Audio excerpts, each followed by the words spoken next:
It is so critical for people to make their plan earlier in life rather than waiting. And so many people, they put their head in the sand and they ignore the signs, they ignore the aha moments, instead of making a plan to age successfully. When people wait too long, they can't live independently anymore. They need help with their activities of daily living. Waiting doesn't help anybody. Doing it proactively is the best thing for our clients and for their loved ones. Today's the first day of filming. It's been awesome. I was actually a little nervous going into it. I wanted everything to be perfect and dialed in. I've been waiting a long time for this, but it's been a lot of fun. Ryan's been a pro. Mark's been great. The whole team has been great. The cast has been awesome. So it's coming together. I'm really excited about our first day.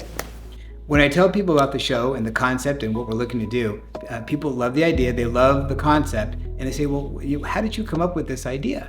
And I like to say that I didn't come up with it. It sort of came to me. But it's a natural offshoot of the work I do. And I was continually getting frustrated with the fact that so many seniors didn't know what resources were available for them, what options were available for them. And so I kept trying to answer the question, how can they learn about this? Well, sometimes they go to seminars, but not everyone does that. It's a very small percent. But a lot of seniors are watching television. Why not show them these people, their peers, making these decisions, making these choices? And my hope is that they will watch these seniors and say, wait, that's available? I didn't know about that. I want to go get it. I really feel that this show is an opportunity for people to learn. Those who aren't going to go out and seek the help, they're going to get it just by watching the show. It's really about the situation that my wife and family are currently in, on either downsizing, getting repairs. Right now the house is paid for, but I'm on the cash poor side. Mm-hmm. So I thought it was also an opportunity to learn things that it's now time to learn. We've been putting them off. Nobody knows that this is happening. Nobody knows that these people are having these struggles.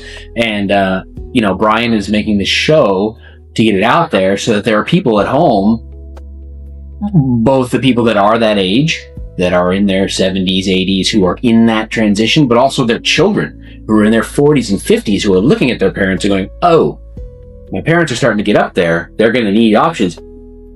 Like if you asked me before I met Brian, I would know nothing about this, right? And my mother is getting old. And I'm like, oh, now I know. I'm like, oh my God, this is something that needs to be looked at. This is something that we all need to be talking about and being prepared for. And this show is going to be that voice. It's going to get out there so that people realize, oh, that's right, I should be thinking about this. And by the way, there are tons of options.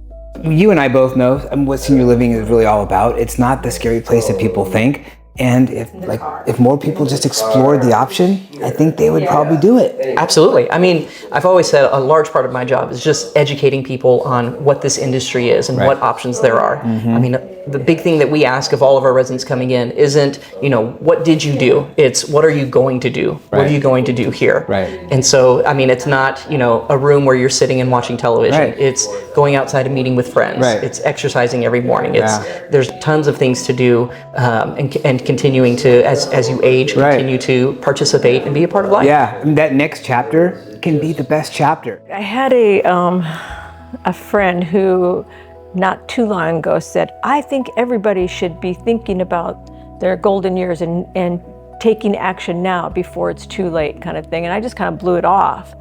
And now I'm kind of seeing there is a reality to that, and there should be a plan, kind of thing. It's hard because I didn't have good modeling for it, because I came from a home where our home was the homestead until my parents died. Right. And then it's like they stayed there till they both dropped dead in their homes. Maybe we're not going to go that far.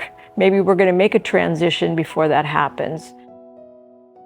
After exploring all their options, Rick and Mary decided to age in place. They looked at the senior living community, they looked at the home to buy, and ultimately they decided to age in place. I think it's a great decision for them. But one thing I do want to be sure that they are aware of are the challenges that may be facing them in the home with deferred maintenance. Most people are very naive about what's involved or what's necessary to make a home safer and more accessible. Everybody's home's different, everybody's budget's different, everybody's disability is different. So we marry all those factors together for their particular situation and come up with a program that's just for them. We got to make sure that they take care of these things so not only can they age in place, but they can do so successfully and safely. We're wrapping up and we're losing light, so everyone's going different parts of the house to try to figure out where the best light is. I think we found a spot, so we're gonna wrap this sucker up. Guys, Yeah. we're all done. You saw your house. How do you feel? You first, man. I feel so relieved in many ways because one, I feel like I didn't shortchange the decision because I saw different options out there. Right. And so I feel now at peace that I feel comfortable with staying at our home. I'm amazed at how easy it was, where we take off, we come back, and the home improvement have all been done. And then to be able to actually tour a beautiful, whether it's assisted living or independent living, that complex, I thought that was so interesting. And to even then see a condo for sale, things that I haven't thought about maybe ever. And I'm not saying I'm ready to go, but I'm super more prepared. Right. So today's the big day. It's finally here. We're doing the screening of Senior Spaces. It'll be airing next week, but today we're doing a special private event. Can't wait for people to see the show and see the reactions. I think it's going to be great. It's been a lot of work. It's been a lot of shooting, a lot of cutting, but we are here finally at the premiere. And I'm actually really proud of this. Brian should be proud of this. Everybody who worked on it should be really proud because it's actually really good. Thank you all for being here.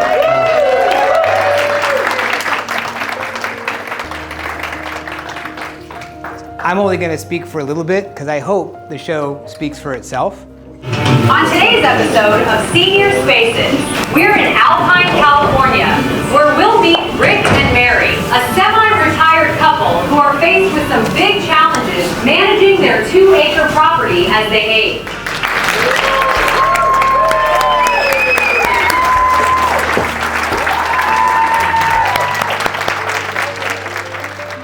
So I thought the program was amazing, and I think there's something in there for anyone, really, whether you are the son or daughter of an aging parent or an aging parent that's trying to make a transition. There's something that you can learn by watching this show for everybody. It shows the whole process of what goes into making these tough decisions. It's a huge life transition, and so giving seniors the opportunity to see, you're not alone in making this decision. You got to see the sweetness between them and how they had different personalities. So that was lovely to see. But I appreciate that it was so educational. I'm not the only one in this situation. We have an aging population, and I think most people even know less than what I know about. So everybody has their own story, but I think we can learn from other people. And so, yes, I think it's going to be, I hope it's going to be helpful to other people.